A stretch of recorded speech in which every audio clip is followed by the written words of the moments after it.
이러한 음산한 정치담은 줄량을 완전히 놀라게 만들어 버렸고 그를 즐거운 꿈에서 멀리 떼어내 버렸다.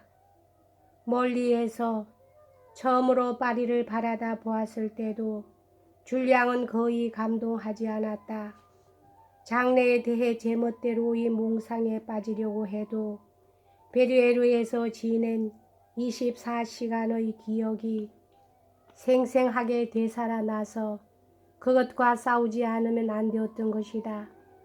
줄량은 절대로 연인의 아이들을 저버리는 따위의 행동은 하지 않겠다. 만약 성직 계급의 독재가 크게 이르러서 프랑스가 기어이 공화국이 돼버리고 귀족 계급이 박해당할 사태에 이르더라도 만사를 내던지고 그 아이들을 지키자고 마음속으로 맹세하는 것이었다. 베르에르로 갔던 그날 밤 레날 부인 침실의 창에 사닥 다리를 걸쳤을 때 그 방에 누군가 다른 사나이 또는 레날 씨가 있었다면 어떻게 되었을까? 그건 그렇다 하고 그 최초의 2시간 동안은 그 얼마나 즐거웠던가. 사랑하는 여자는 진심으로 자기를 쫓아버리려고 하고 한편 자기는 어둠 속에서 그녀의 바로 곁에 앉아 가슴 속의 생각을 하소연한 것이다. 줄량 같은 마음의 소유자에 있어서는 이런 종류의 추억은 한평생 마음에 붙어 다닌다. 밀회 한날 밤의 그때 이후의 일은 벌써 14달 전 친숙히 지낼 때의 추억과 거의 혼돈되려 하고 있었던 것이다. 줄량은 깊은 몽상에서 깨어났다. 마차가 멈춘 것이다. 마침 장자크 루소 거리 정거장의 가운데 광장으로 들어서는 참이었다. 말매 종으로 가고 싶은데 하고 줄량은 가까이 다가온 역마차의 소리를 질렀다. 이런 시각에 말입니까? 대체 무슨 일이신데요? 당신들에게는 상관없는 일이요. 갑시다. 참다운 정열이란 모두 자기 중심적인 것이다. 그래서 파리에선 정열이라는 것이 그처럼 우습게 되는 것이라고 나는 생각한다. 파리에 있어서의 우리 이웃 사람들이란 남들이 자기 일을 충분히 생각해 줄 줄만 알고 있는 인간들 뿐인 것이다. 말매 종에서의 줄량의 감동에 대해서는 얘기하지 말기로 하자. 그는 눈물을 흘린 것이다. 그 해에 이르러서 그 살풍경한 흰 벽 따위를 둘러싸았고 그 정원도 칸칸이 나뉘어 버렸다고 제구는 말하리라. 그렇다. 줄량은 운 것이다. 그에게 있어서는 후세 사람들과 같이 아르골라도 센트 헬레나도 말매 종도 아무런 차이가 없었던 것이다. 그날 밤 극장에 들어가려고 하다가 줄량은 무척 주저했다. 이러한 향락의 장소에 대해서는 묘한 편견을 지니고 있었기 때문이다. 강한 경계심 때문에 그는 산 모습의 파리에 대해 감탄할 수가 없었다. 마음이 이끌리는 점이 있다면 숭배하는 그 영웅이 남긴 기념물 뿐이었다. 이렇게 해서 지금 나는 음모와 위선의 한복판에 뛰어든 셈이다. 이것을 지배하고 있는 것은 프릴레르 사제의 후견인들이다. 삐라르 사제를 방문하기 전에 무엇이든지 다 구경해 두자는 계획이었는데 사흘째의 밤이 되자 이제부터 앞으로의 계획을 알고 싶은 호기심 쪽이 강해졌다. 사제는 줄량에게 라몰 후작 집에서 그를 기다리고 있는 생활이란 어떤 것인가를 무뚝뚝한 말투로 설명해 주었다. 몇 달이 지나도 자네가 도움이 되지 않는다면 다시 신학교로 보내게 될 거야. 단 정문으로 당당히 말이야. 자네는 후작의 집에 살게 될 텐데 후작은 프랑스에서도 손을 꼽는 대귀족이다.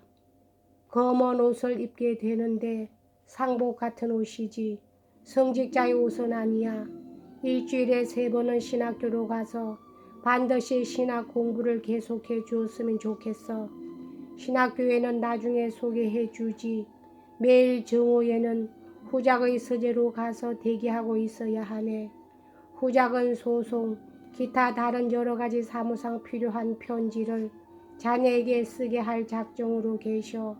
후작은 자신이 받은 편지의 여백에 답장의 요령만을 아주 간단하게 써둘 거야. 나는 후작에게 이렇게 장담했다.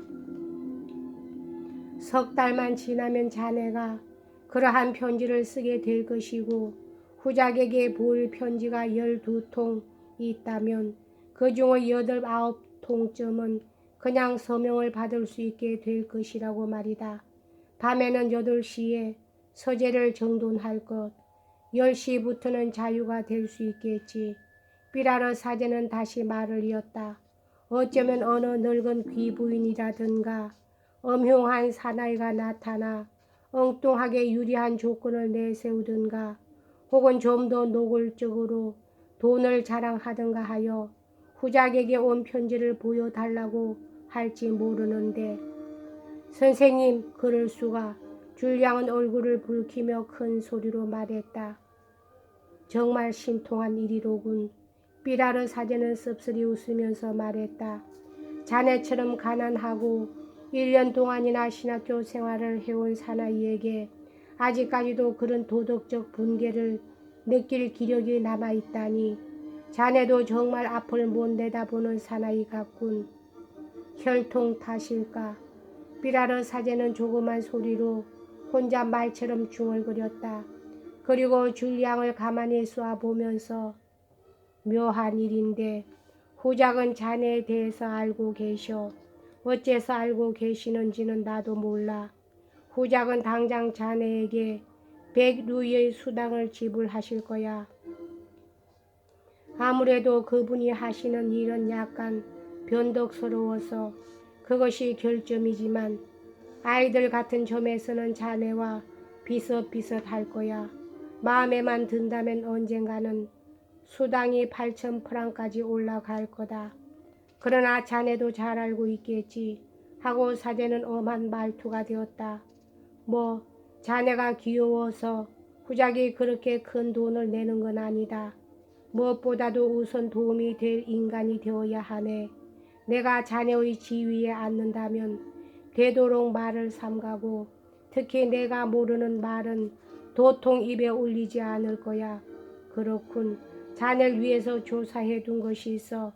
라몰 집안의 가족에 대해서 깜빡 잊을 뻔했군. 후작에겐 자녀가 2 있는데 하나는 딸, 하나는 19살 난 아들이다. 이 아들은 대단한 사기꾼으로서 뭐라고 할까? 하여간 보통 내기는 아냐. 낮 12시가 되어도 2시에 무슨 일을 할지 추측조차 할 수 없는 사나이야. 재기도 있고 용기도 있어. 스페인 전쟁에도 간 일이 있지. 어떤 이유에서인지 모르지만 후작께서는 자네가 그 젊은 노르베르 백작의 벗이 돼 주리라고 생각하고 계셔. 나는 자네가 뛰어난 라틴어 학자라고 해두었기 때문에 아마 후작께서는 자네가 시세로나 베르길리우스에 대해서 뭔가 뛰어난 글을 몇 가지 아들에게 가르쳐 주리라고 기대하고 계실지도 몰라. 내가 자네라면 그 미청년에게 함부로 깔보일 짓은 절대로 하지 않겠다. 저쪽의 말투는 다시 없이 은근스러웠지만 약간 비꼬는 듯한 투가 있어 좀 못마땅할 거야. 나 같으면 그런 말에 만만히 넘어가지 않고 몇 번이라도 같은 말을 되풀이하게 만들어주겠다. 숨기지 않고 말해두지만 라몰 집안의 젊은 백작은 우선 자네를 얕보고 덤빌 것이 틀림없어. 뭐라고 해도 자넨 한낱 소시민에 불과하니까.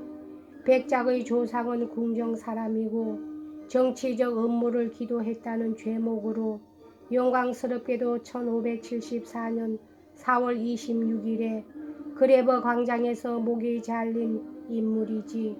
자네는 요컨대 베르에르 목제소의 아들이고 그리고 그 사나이의 아버지에게 고용당한 신분일세. 이 차이는 잘 생각해 두지 않으면 안 돼. 모레리의 대역사 사전이라도 읽어서 이 집의 역사를 조사해 두라고. 이 댁의 만찬에 초대받아오는 아첨꾼들은 모두들 귀에만 있으면 그 말을 하니까 물론 직접적으로 꺼내진 않고 풍기기만 하지. 노르베르 드 라몰 백작의 농담에는 조심해서 대답해야 해. 상대방은 경기병의 중대장이고 장차에는 귀족원 의원이 될 청년이지. 뒤에 가서 나에게 불평을 하러 오는 일이 없도록 해야 하네. 저를 바보로 여기고 상대하는 사람들에게 대답할 필요는 없으리라고 생각합니다. 하고 줄리앙은 얼굴을 빨갛게 물들이고 대답했다. 아니, 자네는 그 경멸하는 방법이 어떤 것인지를 모르고 있는 거야. 밖으로 나타나는 형태는 우스울 정도로 공손한 치사뿐이니까. 자네가 바보라면 그 치사에 넘어갈지도 모르겠지만 또 출세를 하려면 넘어가는 척도 해야 한단 말이야. 그런 일이 아무래도 견딜 수 없게 되어 먼저 지내던 그 103호실로 돌아가 버린다면 나는 은혜를 모르는 사람이 돼 버릴까요? 물론 후작집에 드나드는 사람들은 모두들 자네를 좋지 않게 말하겠지. 그러나 그럴 때는 내가 나서겠어. 장본인은 여기에 있다 하고 그런 결심을 시킨 것은 나라고 말해주지. 삐라르 사제의 말투는 신랄하기 짝이 없었고 거의 짓궂게조차 느껴질 정도였기 때문에 줄리앙은 암담해지고 말았다. 사제가 마지막으로 한 친절한 말도 그 말투로 완전히 헛일이 되고 말았다. 여기까지 하겠습니다.